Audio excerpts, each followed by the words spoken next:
Hello दोस्तों, कैसे हैं आप सब। उम्मीद करता हूँ आप सब बढ़िया होंगे।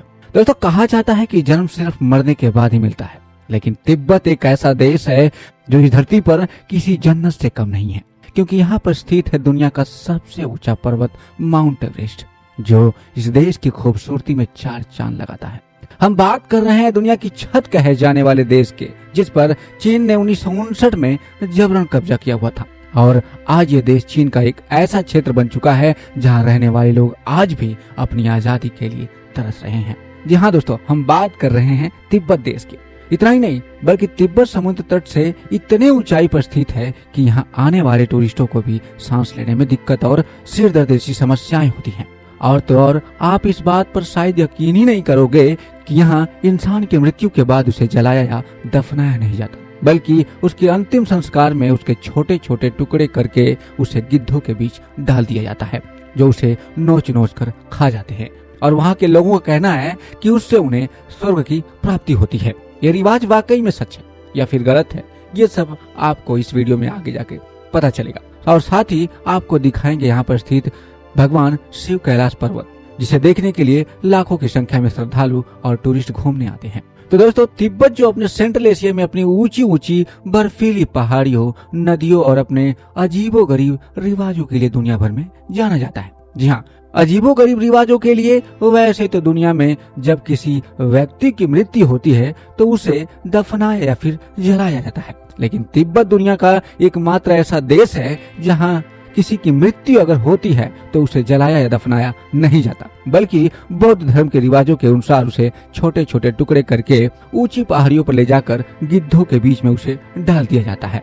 क्योंकि लोगों का मानना है कि शरीर हमेशा के लिए मर जाता है, लेकिन आत्मा हमेशा के लिए अमर रहती है। इसलिए लोग सब को गिद्धों को खिलाकर उनका पेट भरना उचित मानते हैं, जिसे आत्म बलिदान कहा जाता है। लेकिन तिब्बत जितने अपने रीति रिवाजों के लिए जाना जाता है, उससे अधिक अपने खूबसूरती के लिए जाना जाता है। यहाँ आपको देखने के लिए मिलेगा बौद्ध मठ, बौद्ध मंदिर, बर्फ से ढके पहाड़, झीलें, नोर्बुलिंग का पैलेस, पोत्राला पैलेस और भी बहुत कुछ है, जिसे देखने के लिए हर साल लाखों की संख्या में सैलानी आते हैं कैलाश पर्वत को देखने, जिसे भगवान शिव का निवास स्थल को माना जाता है, जिसकी ऊंचाई लगभग 6,638 मीटर है।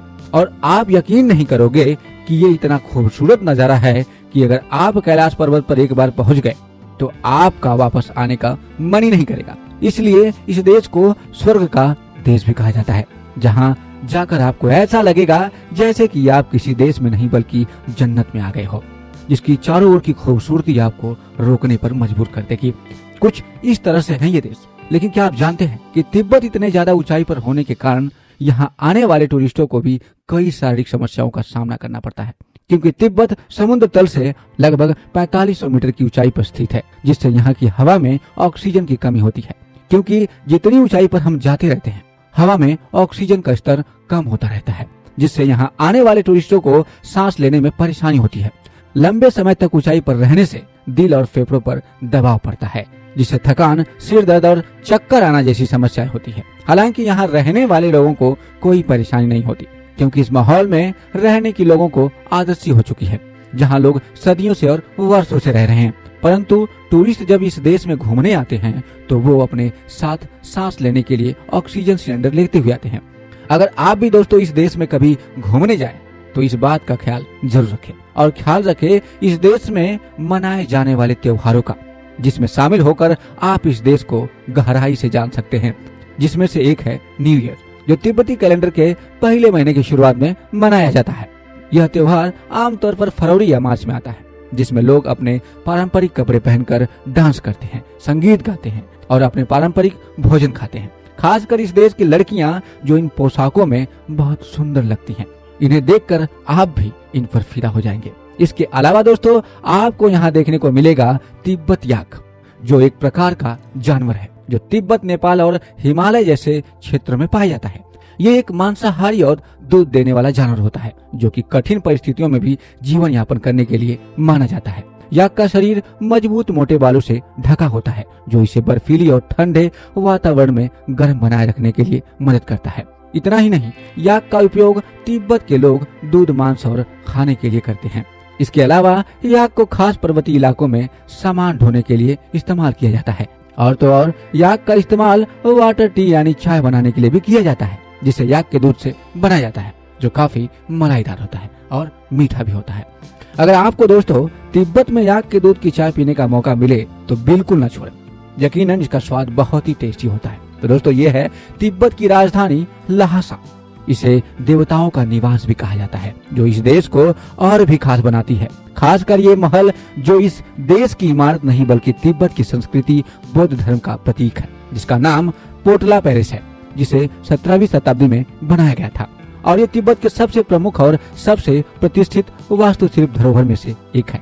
पोटला पैलेस को यूनेस्को द्वारा 1994 में विश्व धरोहर स्थल के रूप में मान्यता प्राप्त है और महल की ऊंचाई लगभग 3700 मीटर है और यह ल्हासा घाटी की एक पहाड़ी पर स्थित है, जिसे एक शानदार दृश्य प्रदान करता है। इसमें 13 मंजिले, 1000 कमरे और कई मंदिर, टेम्पल और धार्मिक स्थल है।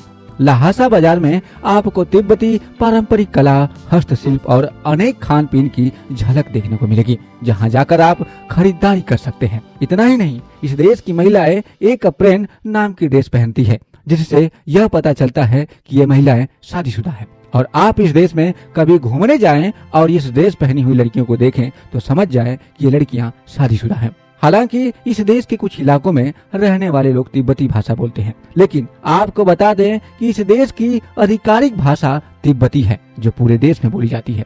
इसी के साथ साथ चीनी युआन इस देश की आधिकारिक मुद्रा है, जो भारत के लगभग 11 से 12 रुपए के बराबर है। वैसे तो दोस्तों इस देश के बारे में जानने के लिए बहुत कुछ है, लेकिन अगर आप इस देश के कुछ ऐसी जगह के बारे में जानना चाहते हैं जहां जाकर आप मौज मस्ती कर सके, इस देश की खूबसूरती को देख सके और तो और अपनी यात्रा को यादगार बना सके, तो चलिए दोस्तों हम आपको लेकर चलते हैं इस देश की कुछ ऐसी जगहों पर घुमाने के लिए जो किसी जन्नत से कम नहीं है। जी हाँ दोस्तों, सबसे पहले आप जा सकते हैं जोखांग मंदिर, जो तिब्बत का सबसे पवित्र और धार्मिक स्थलों में से एक है, जिसे 7वीं शताब्दी में राजा सोंगत्सेन गप्पो द्वारा बनाया गया था, जिसे यूनेस्को वर्ल्ड हेरिटेज साइट में भी शामिल किया गया है। इतना ही नहीं, मंदिर बौद्ध धर्म का मुख्य धार्मिक केंद्र है। इसे तिब्बत का दिल भी कहा जाता है। इसमें भगवान बुद्ध की 7वीं शताब्दी की सबसे प्राचीन मूर्ति रखी गई है और इस मंदिर के चारों ओर बखोर स्ट्रीट है, जहाँ तीर्थयात्री पूजा अर्चना करते हैं। मंदिर के अंदर आपको बुद्ध धर्म के गहरे दृश्य और परंपराएं देखने को मिलती है। इसकी लकड़ी की नक्काशी और दीवारों पर बने विभिन्न चित्र इस स्थान को और भी खास बनाते हैं।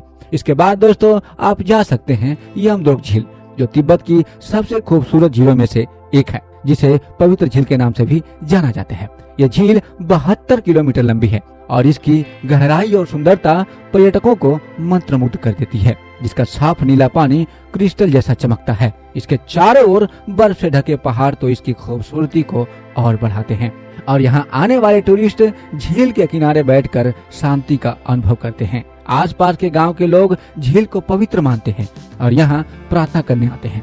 दोस्तों यह है माउंट एवरेस्ट के बेस कैंप, जो तिब्बत के टिगरी काउंटी में स्थित है और यह स्थान दुनिया भर के एडवेंचर प्रेमियों और पर्वतारोहियों के लिए किसी सपने से कम नहीं है।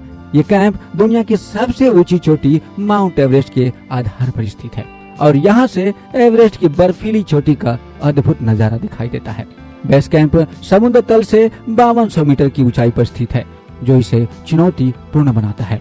यहाँ का मौसम बेहद ही ठंडा होता है और ऊपर से हवा में ऑक्सीजन की कमी भी होती है, इसलिए यहाँ पर पहुँचने से पहले आपको पूरी तैयारी करनी पड़ेगी। यहाँ का सफर रोमांच और कठिनाइयों से भरा होता है, लेकिन एडवेंचर के विशाल और भव्य दृश्य को देखकर सभी परेशानियाँ भूल जाते हैं। तो दोस्तों इसके बाद आप जा सकते हैं नोर्बुलंका, पहले से ही जो तिब्बत की राजधानी ल्हासा में स्थित है और इसे जादुई गार्डन के नाम से भी जाना जाता है।